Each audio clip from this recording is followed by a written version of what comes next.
Hello all, welcome to BHH education. ये video series चल रहा है आपके यूनिट 1 का। ठीक है, यूनिट 1 का सीरीज चल रहा है और इसमें हमने दो तीन टॉपिक्स कवर कर लिए हैं। This are modern school of ecological thoughts. ठीक है, इसमें अलग अलग इकोलॉजी हमने देखा। फिर उसके बाद जो सेकंड टॉपिक था आपका वो था deep ecology versus shallow ecology. तो हमने देखा कि दोनों में डिफरेंस क्या है, डीप इकोलॉजी किसको कहते हैं, शैलो इकोलॉजी कैसे करते हैं और कैसे ये दोनों एक दूसरे से अलग हैं। तो बेसिकली क्वेश्चन आपको पूछ सकता है in the form of differences, what is deep ecology and shallow ecology. तीसरा हमारा टॉपिक था स्टीवर्डशिप ऑफ लैंड। ठीक है, यहाँ पे हमने वेंडल बेरी का कॉन्सेप्ट देखा, उनका कोर आइडिया देखा। ठीक है, और ये देखा कि why it matters to us, हमारे लिए इकोसिस्टम क्यों मैटर करता है। अभी हम पढ़ेंगे सोशल इकोलॉजी के बारे में। सोशल इकोलॉजी की बात करें तो social ecology examines how social structure like capitalism, class and inequality shape environmental problems. It emphasizes that environmental crises are deeply tied to political and economic system. देखिए, for example कोई country है, ठीक है, वो कंट्री इन्वायरमेंटल इश्यूज को कितना deal कर रहा है, कितना डील कर रहा है, ठीक है, उस पर कितना, उसके एक्शंस किस तरह से हैं, किस तरह से वो वर्क कर रहा है, कंजर्वेशन, पॉल्यूशन को कंट्रोल करने के लिए क्या क्या मिटिगेशन स्ट्रेटजीज हैं। तो वो डिपेंड करता है बड़े सारी चीज़ों पे। किस पे डिपेंड करता है कि कंट्री का सोशल स्ट्रक्चर कैसा होगा। ठीक है, सोशल स्ट्रक्चर कैसा होगा, वहाँ पे पावर्टी ज़्यादा है या फिर इक्वेलिटी का कॉन्सेप्ट है या नहीं है। ठीक है, वहाँ लोगों का इलेक्ट्रिसिटी रेट कितना है, कितने पढ़े लिखे हैं। तो सोशल स्ट्रक्चर पे बहुत तरह से डिपेंड करता है कि जैसा सोशल स्ट्रक्चर होगा वैसा वो एक्ट करेंगे उसके अकॉर्डिंगली। ठीक है, इसमें एग्जांपल दिया है कि कैपिटलिज्म, क्लास और इनइक्वालिटी शेप इन्वायरमेंटल प्रॉब्लम्स। तो अगर ऐसी चीज़ें होंगी, कैपिटलिज्म का मतलब होता है कि profit based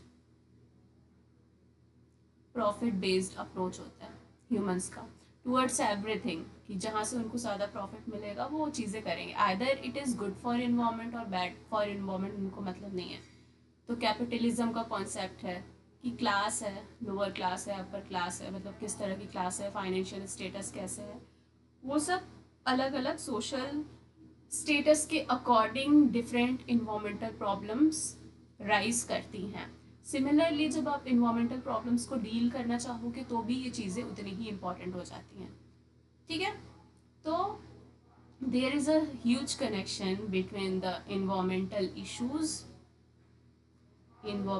issues and political and economic system of that particular area. वो कोई एक स्टेट भी हो सकता है, कोई एक सिटी भी हो सकता है और कोई एक कंट्री भी हो सकता है। ठीक है, आई होप आपको चीज़ें समझ आई होंगी।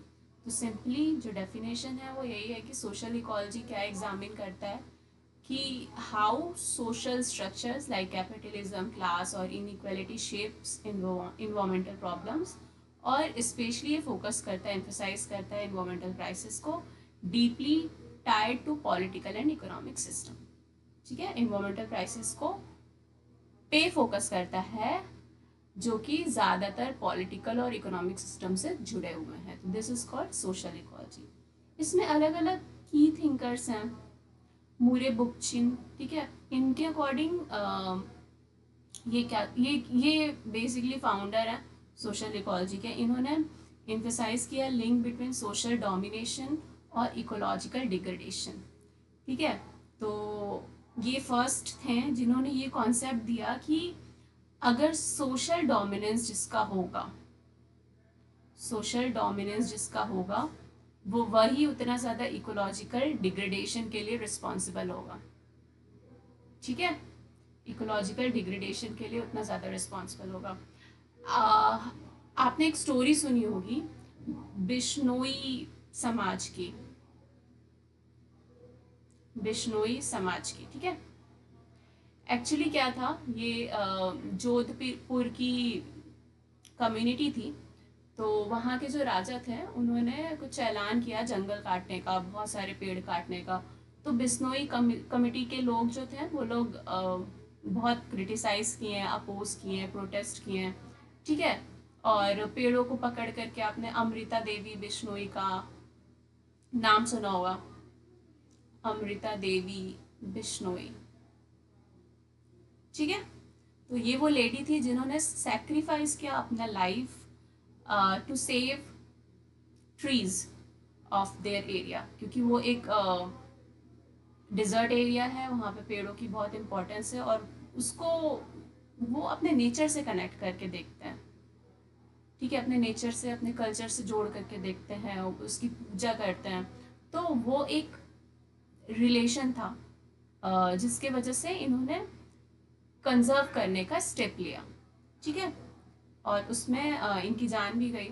तो बेसिकली इनका इन सोशल इकोलॉजिस्ट का यही कहना है कि जो जितना डोमिनेट होगा वो उतना ज़्यादा इकोलॉजिकल डिस्ट्रक्शन के लिए रिस्पॉन्सिबल होगा। अगर आप आज के टाइम डेवलपमेंट की बात करते हो, सिर्फ डेवलपमेंट और कैपिटलिज्म की बात करोगे, तो क्या होगा, ओवर द टाइम ये इन्वायरमेंट के लिए बैड इम्पैक्ट शो करेगा। ठीक है। इसका मतलब आज के टाइम इन्वायरमेंटल क्राइसिस और इश्यूज का जो सबसे बड़ा रीज़न है, that is the so called development. Okay. फिर दूसरे थिंकर हैं बैरी कॉमनियर। इन्होंने he was a leading voice in socialist ecology. He argued that technological system under capitalism cause environmental harm. इन्होंने बड़े सारे पेशी पेश की आर्गुमेंट्स किए हैं कि जो टेक्नोलॉजिकल सिस्टम है, जैसे जैसे टेक्नोलॉजी आगे बढ़ रही है, डेवलपमेंट हो रहा है, वैसे वैसे हमारे इकोसिस्टम को ज़्यादा हार्म पहुंच रहा है। फिर है मार्क्सिस्ट इन्वायरमेंटलिस्ट। इन्होंने एनालाइज किया कि how capitalism profit driven system lead to resource over use and environmental injustice. ठीक है, सेम वही कॉन्सेप्ट है, मतलब इन तीनों ने अपनी बातें अलग अलग तरीके से कही है कि ह्यूमन का जो अप्रोच रहा है प्रॉफिट बिल्डिंग का, सॉरी, ह्यूमन का एक अप्रोच रहा है टुवर्ड्स प्रॉफिट बिल्डिंग। ठीक है। तो प्रॉफिट बिल्डिंग अप्रोच से क्या होता है कि हमेशा इन्वायरमेंटल रिसोर्सेज को ओवर यूज किया जाता है, एक्सप्लॉइट किया जाता है, जो कि इनजस्टिस है, नाइंसाफी है हमारे प्रकृति या नेचर के साथ। ठीक है। इन्होंने ये बताया था। कोर आइडिया क्या है, ये पूरा सोशल इकोलॉजी पढ़ने का जो कोर आइडिया है वो ये है कि हम इन्वायरमेंटल और सोशल प्रॉब्लम्स को लिंक कर सकें, कि कौन से सोशल इश्यूज हैं या सोशल प्रैक्टिस है जिसके वजह से इन्वायरमेंटल प्रॉब्लम्स अराइज होती हैं। ठीक है, पहला कोर आइडिया ये है। दूसरा है कि हमने ये ऑब्जर्व किया अलग अलग थिंकर्स की बात पढ़ के सुन के कि कैपिटलिज्म हमेशा इनकरेज करता है ज़्यादा से ज़्यादा कंजप्शन पर। जिसके पास ज़्यादा पैसा होगा वो ज़्यादा रिसोर्सेज यूज़ करेगा। ठीक है, क्योंकि वो अप्रोच कर रहा है, तो उसके लिए ज़्यादा रिसोर्सेज लेने के लिए नेचर कहीं ना कहीं डायरेक्टली इनडायरेक्टली तरीके से ओवर यूज होगा, ओवर एक्सप्लॉइट होगा। तो ओवर कंजप्शन और exploitation of both people and nature calls for a more democratic मतलब ये जो है ना, दिस पॉइंट, ये आपको ये बताता है कि हमने अब तक इश्यूज जान लिए कि what are the societal issue which are hampering और क्रिएटिंग इन्वायरमेंटल क्राइसिस। ठीक है, हमें पता है कौन कौन से सोशल इश्यूज हैं। तो अब हमने कॉल ऑफ करना है, मतलब ऐसी चीज़ों को रोकना है या कम करना है जो सोशल इश्यूज के लिए, सॉरी, सोशल रीजन से इन्वायरमेंटल इश्यूज के लिए रिस्पॉन्सिबल होंगे, चाहे वो कैपिटलिज्म हो, चाहे वो ओवर यूज हो, इन सारी चीज़ों को। तो एडवोकेट करता है इकोनॉमिक सिस्टम और प्रायोरिटाइज करता है सोशल इक्वलिटी और इकोलॉजिकल बैलेंस। ठीक है, अगर सोसाइटी में इक्वलिटी रहेगी तो ऑब्वियसली आप इन्वायरमेंट पे फोकस करोगे, इकोलॉजिकल बैलेंस की बात करोगे। तो की प्रिंसिपल्स क्या है सोशल इकोलॉजी के? एंटी कैपिटलिस्ट क्रिटिक जो ब्लेम करता है इकोनॉमिक इनइक्वालिटी को और कॉर्पोरेट पावर को पॉल्यूशन के लिए। ठीक है, सिस्टमिक चेंज करना है हमें, सॉल्यूशन ड्राइवन अप्रोच रखनी है कि जो भी पॉलिटिकल और इकोनॉमिक सिनेरियो हो उसके साथ हम मिल करके किस तरह से इन्वायरमेंटल चैलेंजेस को फेस करें, उनको रिड्यूस करें। तो हमें ऐसा अप्रोच रखना है। नेक्स्ट है कम्युनिटी एम्पावरमेंट। कम्युनिटी एम्पावरमेंट में बेसिकली इक्वलिटी और राइट्स की बात होती है। तो अगर आप इक्वलिटी और राइट्स को कंसीडर करोगे तो हर कम्युनिटी को ये एम्पावरमेंट मिलेगा कि वो इन्वायरमेंटल इश्यूज पे बात कर सके, एक्शन ले सके, उसको कंजर्व कर सके। ठीक है, इकोलॉजिकल जस्टिस मतलब वही कि नेचर के साथ हमें जस्टिस करना है, ओवर यूज नहीं करना, ओवर एक्सप्लॉइट नहीं करना उन्हें। तो like environmental protection to social justice, जैसे कि हम इंडिविजुअल या ह्यूमन राइट्स की बात करते हैं, वैसे ही हमें नेचुरल राइट्स की बात करनी पड़ेंगी, नेचर के राइट्स की बात हमें करनी पड़ेंगी। तो बैरी कॉमनियर का जो कंट्रीब्यूशन था वो सबसे पहले ही तो ये था कि इन्होंने 4 लॉज ऑफ इकोलॉजी दिए थे। Everything is connected to everything else, हर चीज़ एक दूसरे से जुड़ी है। अगर आप किसी एक चीज़ की बात कर रहे हो तो वो भी पूरे संसार से जुड़ी हुई है, सिस्टम से directly indirectly. Everything must go somewhere, और हर चीज़ कहीं ना कहीं जाती है। ठीक है, इट्स लाइक जस्ट एनर्जी, कि energy is always moving, flowing, it doesn't stop. ठीक है, ट्रांसफॉर्मेशन होता रहता है और ये मूव करता रहता है।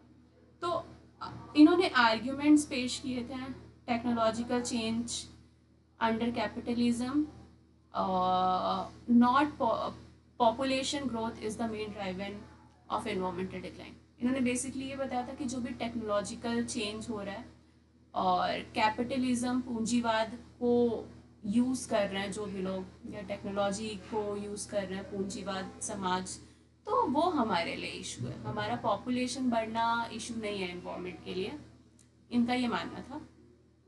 ठीक है, इनका ये मानना था कि कैपिटलिज्म जो सोच है that is the real threat of our environment. दूसरा, इन्होंने पुश किया for public ownership and democratic control of environmental decision. तो इन्होंने इस पे बात करी कि जनता की ऑनरशिप होनी चाहिए और एक डेमोक्रेटिक संवैधानिक कंट्रोल होना चाहिए एनवायरमेंटल डिसीजन। ठीक है, वो कैपिटलिज्म के भरोसे हम एनवायरमेंटल डिसीजन नहीं ले सकते, क्योंकि वो हमेशा अपने प्रॉफिट की बात करेंगे, और जब प्रॉफिट की बात करेंगे तो वो हमेशा ओवर एक्सप्लॉइट करेंगे रिसोर्सेज को। ठीक है, ये हमारे लिए क्यों मैटर करता है, व्हाई डज इट मैटर्स? क्योंकि critical lens to understand environmental degradation, मतलब हम सोशल इकोलॉजी की बात इसीलिए कर रहे हैं क्योंकि ये एक बहुत इम्पॉर्टेंट एक्सपेक्ट है, एक इम्पॉर्टेंट दृष्टिकोण देता है हमें ये समझने में कि इन्वायरमेंटल डिग्रेडेशन के पीछे क्या क्या कॉजेज हो सकते हैं, क्या क्या इनइक्वालिटीज़ हो सकती हैं सोशल लेवल पे जो इन्वायरमेंटल क्राइसिस को डेवलप करता है। ठीक है, इनकरेज करता है कलेक्टिव सॉल्यूशन अप्रोच में, कि हर एक इंडिविजुअल को राइट है, हर एक इंडिविजुअल का डिसीजन मैटर करता है। सिर्फ कैपिटलिस्ट या ऑथोरिटेटिव लोगों का डिसीजन मैटर नहीं करता है इम्पोर्टेंट के लिए, क्योंकि environment is important for everyone. ठीक है, और इंस्पायर करता है एक्टिविज्म, विद्रोह की क्वालिटी को डेवलप करना, पॉलिसी को रिफॉर्म करना, और सस्टेनेबल इकोनॉमिक्स। ऐसा नहीं है कि आप अपने कैपिटलिस्ट आइडिया को, प्रॉफिट ड्राइवन सोच को हमेशा इम्प्लीमेंट करोगे, थोपोगे इन्वायरमेंटल रिसोर्सेज पे। नहीं, आपका अप्रोच हमेशा कैसा होना चाहिए, सस्टेनेबल होना चाहिए। तो इन्होंने कोट दिया था, the proper use of science is not to conquer nature but to live in. ठीक है, तो साइंस का प्रॉपर यूज़ हमें, यहाँ पे कोई भी आप वो नहीं कर रहे हो कि आप दुनिया जीत लोगे टाइप्स, ऐसा नहीं है। हमें कुछ नहीं करना, हमें जस्ट यहाँ रहने के लिए प्रॉपर और इफेक्टिव तरह साइंस का यूज़ करना है। हमें कुछ जीतना नहीं है, we don't want to win the earth, ठीक है। हमें सिर्फ वहाँ रहने के लिए साइंस का प्रॉपर यूज़ करना है। So this was all about social ecology. अब हम नेक्स्ट वीडियो में पढ़ेंगे इको फेमिनिज्म के बारे में। ये भी बहुत इंटरेस्टिंग कॉन्सेप्ट है, फेमिनिज्म को इन्वायरमेंट से रिलेट करने का। फ़िलहाल के लिए यहीं पे रुकते हैं, अगले वीडियो में हम बात करेंगे इको फेमिनिज्म की, ठीक है। Thank you.